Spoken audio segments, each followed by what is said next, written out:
Hey friends, this is Dolynny TV. Glad to have you aboard this evening. Took myself a night off from the streaming duties to sit back. You just watched that game go final, by the way. The Edmonton Oilers do the job all the way down 3-1 in what was an absolute mind-bender of a hockey game for the Edmonton Oilers. We'll describe that in a matter of moments, but hey, you know what? At the end of the day, we win, and now it's not a 2-game heater. She's a 3-game heater, and we are 37.5% to that 100% of an 8-game win streak we were talking about a few short days away. I mean, the attitude around this team, the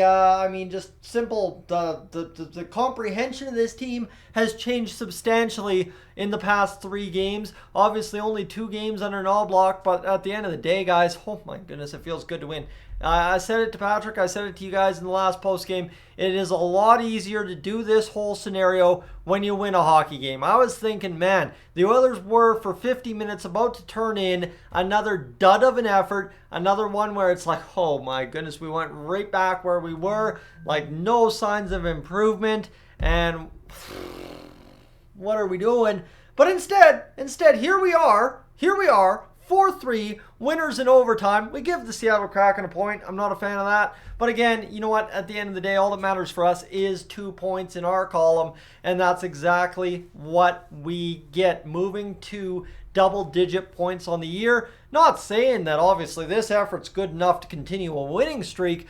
But if the Oilers know, oh, we got away with one tonight, and they double down next game, well, okay, now you're going to be just fine going forward. And hey, by the way, this is 3 straight winning efforts, scoring 4 goals. So you like to see that as well. The Oilers turning in some games that mean a little something, game in, game out.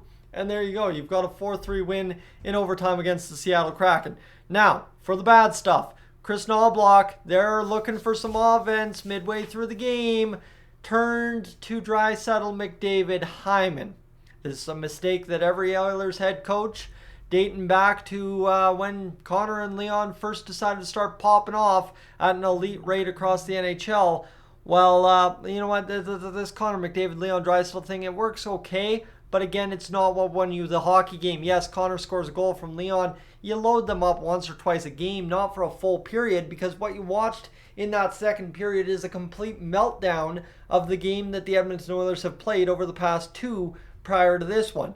The Oilers recommit to that game in the third period. Of course, Knoblauch separates McDavid and Draisaitl in the third. And what happens, while you get some results from none other than Mr. Evander Kane, who scores 3 unanswered against the Kraken all by himself to, yes indeed, finish them off in overtime. So, I mean, at the end of the day, I guess we're talking about jumbling up McDavid and Draisaitl together and then separate, and then he comprehended it. Every coach is going to be guilty of it, I guess.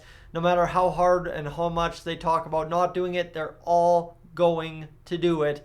It's the end of the day how it plays out. So what I like to see is Knoblauch goes out there in overtime and really jumbles up the line, starts with 2 defensemen, which is interesting because a lot of us will harp on how bad defensively Bouchard is.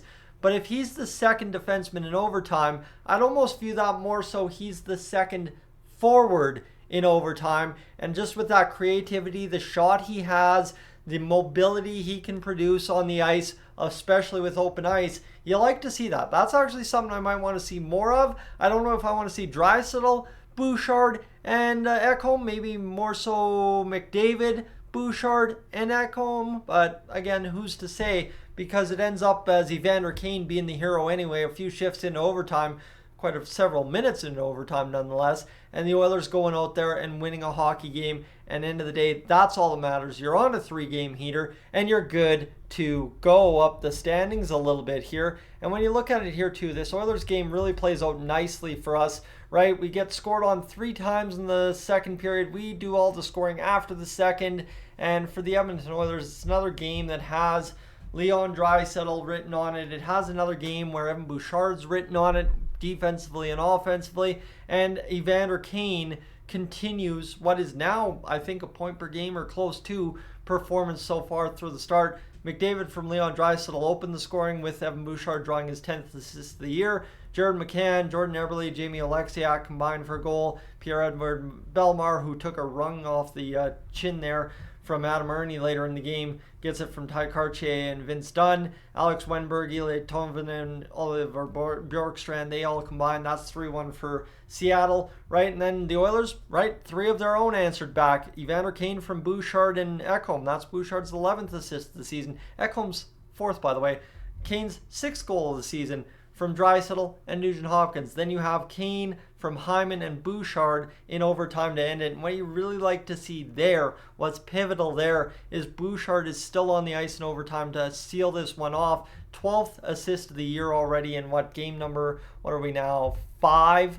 Yeah, I guess we'd be 5, 9-1. So game 15, and Bouchard's already got 12 assists on the year. So as much as he continues to hurt you defensively, he continues to bail out his poor defensive game offensively, which is a nice get for the Edmonton Oilers. This one, a little too close for comfort. I guess that's where I was going with the McDavid-Draisaitl team up there in the second period, is you go back to old reliable, it instantly backfires. The Oilers recommit to the process in the third period, and you get a result. Again, though, you don't want to have to recommit to your game plan in the third period to win a hockey game. You want to stick with your game plan all hockey game long and go out there and win a hockey game. I hope tonight was a quick snapshot in why Chris Knoblauch has to keep Draisaitl and McDavid separated, and why it is so important to have every line rolling, have every line doing what they're doing. One thing I want to check with you live, because I haven't had a chance to do it tonight. Obviously, when you don't watch on the TV, we just watch on the laptop here,